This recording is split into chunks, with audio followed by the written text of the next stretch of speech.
I am concerned, of course, about recent attacks on art and freedom of speech and cultural creativity and diversity. I think it's important to protect these things because they're important to life. Therefore, I continue to be a supporter for lots of things in the community, but particularly for the arts because what I can give can make a difference.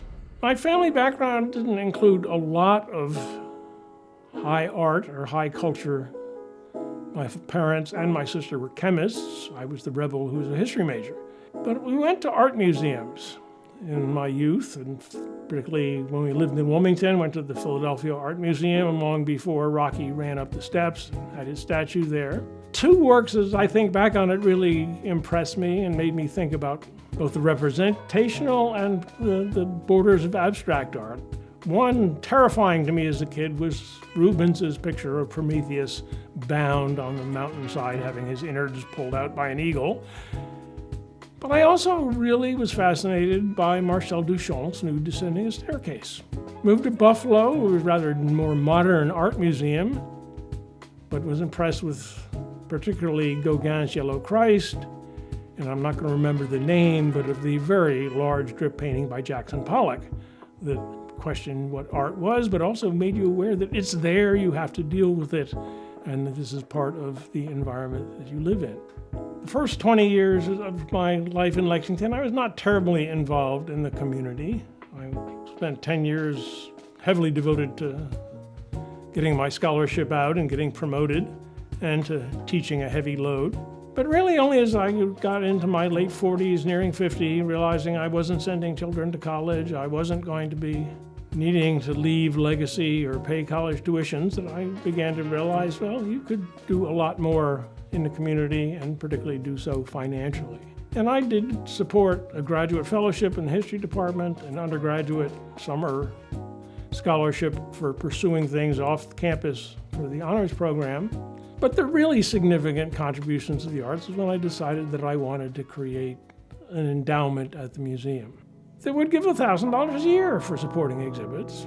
And that seemed like something I wanted to do because I thought the museum was important. I took honors program students every semester until the old honors disappeared in 2013 to see some selected works.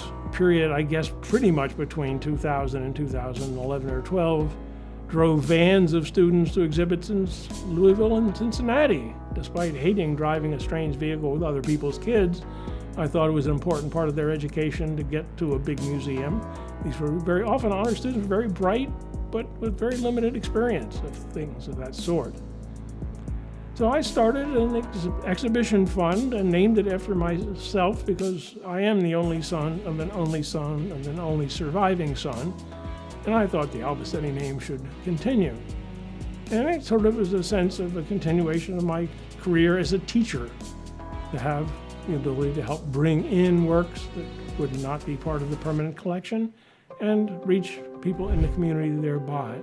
A sculpture show, the Eugene Meat Yard photography show, Li Hongwei modern Chinese ceramics show, and most recently the poetry and art combination of the John Yao show that was in 2024.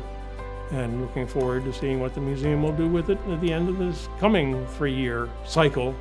But it's now producing $4,000 to $5,000 a year rather than one. So the not too distant future, I imagine, it will receive a large bequest that will make really significant shows possible. I like the fact that arts get me out of the house as a retiree. That's very important to me. It's relatively life-giving. In the current political climate, clearly support for the arts is very much endangered. The community lives on art. It is part of human existence. And if one can help support it in a city that has very talented people in lots of areas, it is imperative for the population at large to support things that they like, or they're going to lose them.